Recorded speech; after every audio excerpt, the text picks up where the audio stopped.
আজ আবার বহুদিন পর ভিডিও বানাচ্ছি। এই কদিন নানান ব্যস্ততার কারণে ভিডিও করা হয়ে ওঠেনি। নমস্কার, আমি মাম্পি, আপনারা দেখছেন অবশ্যই মাম্পিস কিচেন। তবে আজ আমার মাম্পির ঠাকুর ঘর দর্শন করুন। 19শে জ্যৈষ্ঠ বাবা লোকনাথের পুজো ছিল, তারই ভোগের আয়োজনে ছিল পায়েস, খিচুড়ি, 5 রকম ভাজা, সবজি, সুজি, লুচি আর অনেক কিছু। কিন্তু সবগুলো ভিডিও ক্লিপ একদম নেওয়া হয়নি, তো যতটুকু পেরেছি ততটুকুই নেওয়া হয়েছে। এই যে কাকিমা, আমার মা, সবাই মিলে ভোগের রান্না করছে।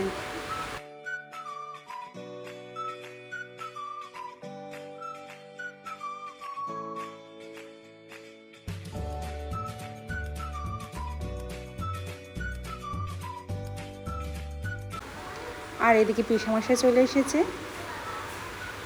মানে বাড়ির ঠাকুরমশাই, যাকে আমার পিসামশাই বলে। আমাদের বাড়ির পুজো শুরু হয়ে গেছে, আর এদিকে পুজোর যোগ্যও হচ্ছে।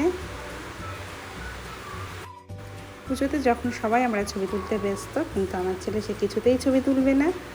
যাই হোক, এবারের মতো পুজো সম্পূর্ণ হলো। অপরদিকে আমার সোনা মা তো ছবি তুলতে খুব ব্যস্ত।